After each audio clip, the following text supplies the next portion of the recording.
आपने कभी सोचा है कि एक पॉलिटिशियन जो सिर्फ इलेक्शन लड़ता है वो करोड़ों रुपए कहाँ से लाता है? क्या ये सिर्फ वोट के लिए होता है या वोट के पीछे कुछ और भी होता है? आज हम उठाने जा रहे हैं सियासत के पीछे का असली पर्दा। एक आम इलेक्शन कैंपेन में करोड़ों का खर्चा होता है। Example posters, social media teams, जलसे, paid news coverage, paid volunteers और वोट खरीदने तक सब कुछ पैसों से होता है। ये पैसे पॉलिटिशियंस अपनी जेब से नहीं देते बल्कि यहाँ से आते हैं। Number 1, corporate donation. बड़े बिजनेस ग्रुप पॉलिटिशियन को पैसे देते हैं, बदले में उनको कॉन्ट्रैक्ट्स मिलते हैं जैसे road, bridge, hospital.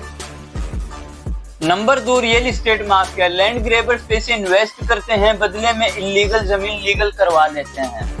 Number 3, sugar, cement, oil और टोबैको माफिया। ये इंडस्ट्रीज इलेक्शन के वक्त पैसा डालती है, बदले में कानून बन जाता है उनके हक में। अब ये तो बात थी इलेक्शंस की। अब हम जानेंगे कि पॉलिटिशियंस अपना पैसा कहाँ से कमाते हैं। जब पॉलिटिशियंस एमएनए, एमपी या मिनिस्टर बन जाता है, पैसा बनाना शुरू कर देता है।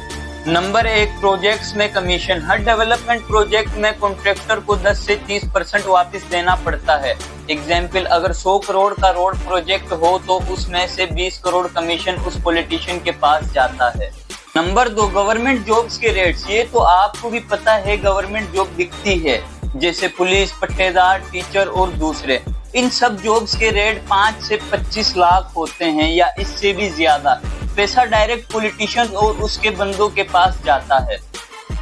नंबर 3, बेनामी प्रॉपर्टीज। अपने ड्राइवर, कुक या दोस्त के नाम बेनाम प्रॉपर्टीज करवा लेते हैं और उन्हें बेचकर दूसरी कंट्रीज में फ्लैट और दूसरी प्रॉपर्टीज खरीद लेते हैं। Fake NGO. गवर्नमेंट से परमिशन लेकर फेक एनजीओ में डालना और ब्लैक मनी को वाइट कर लेना। ये तो बात हो रही थी कि पॉलिटिशियन पैसे कैसे कमाते हैं। अब बात करते हैं कि पार्टी पैसे कैसे कमाती है। Number 1, monthly contribution. पार्टी के इलेक्टेड मेंबर मंथली पैसे देते हैं, लेकिन इससे सिर्फ 5 से 10% पैसे बनते हैं पार्टी के लिए। Number 2, secret businessman. Hidden donors जो पैसे देते हैं और इनका कोई रिकॉर्ड नहीं होता।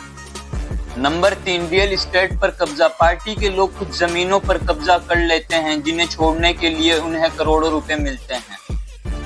अब हम बात करेंगे कि पॉलिटिशियंस पैसे सेव कैसे करते हैं।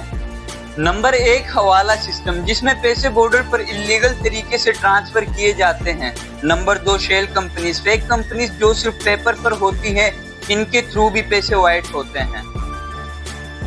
पॉलिटिशियंस का बिजनेस एम्पायर कैसे बनता है। Number 1, real estate. अपनी हुकूमत में जमीन के रेट बढ़ाते हैं फिर खुद ही सेल करते हैं। Number 2, media channels. अपना टीवी कंट्रोल या media house political narrative control करो और फिर एड से पैसे बनाओ।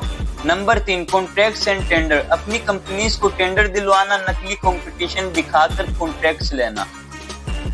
अब हम बात करेंगे कि पॉलिटिशियंस की हुकूमत जब चली जाती है तब क्या होता है। नंबर 1, पैसा फॉरेन बैंक्स में रखवा चुके होते हैं। नंबर 2, अपने नाम पर कुछ नहीं होता। नंबर 3, एंटी करप्शन एजेंसीज कुछ नहीं कर पाती। नंबर 4, कुछ पॉलिटिशियंस डील करके वापस पावर में आ जाते हैं।